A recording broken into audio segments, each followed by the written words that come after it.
దాదాపు దశాబ్ద కాలం పాటు కెనడా రాజకీయాలను శాసించిన జస్టిన్ ట్రూడో రాజీనామా చేశారు. ప్రధాని పదవికి రాజీనామా చేస్తారని నిర్ణయం తీసుకున్నారు. దీంతో కెనడా రాజకీయాల్లో తీవ్ర పరిణామాలు చోటు చేసుకున్నాయి. లిబరల్ పార్టీ అధ్యక్ష పదవికి కూడా రాజీనామా చేశారు ట్రూడో వ్యవహార శైలి పట్ల కెనడాలోనే తీవ్ర వ్యతిరేకత వ్యక్తమవుతుంది. కొంతకాలంగా భారత్తో కయ్యానికి కాలు దువారు జస్టిన్ ట్రూడో తీరుపై సొంత పార్టీలోనే తీవ్ర అసమ్మతి నెలకొంది.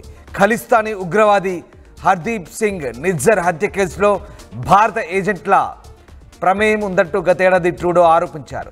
ట్రూడో ఆరోపణలపై భారత్ ఆగ్రహం వ్యక్తం చేసింది. ఆ ఆరోపణలే పదవికి ఎసరు పెట్టాయంటూ విశ్లేషకులు చెప్తున్నప్పటికీ దేశవ్యాప్తంగా నెలకొన్న అనేక కారణాలు కూడా ఉన్నాయి. ఇక సొంత పార్టీలోనే అసమ్మతి కూడా జస్టిన్ ట్రూడో రాజీనామాకు దారితీసింది. ముఖ్యంగా దేశంలో ఉన్నటువంటి అనేక కారణాలు ట్రూడో రాజీనామాకు దారితీశాయని చెప్తున్నారు. ముఖ్యంగా కెనడా ప్రధాని జస్టిన్ ట్రూడో తన పదవికి రాజీనామా చేయడంతో ఒక్కసారిగా రాజకీయ అనిశ్చితి నెలకొంది.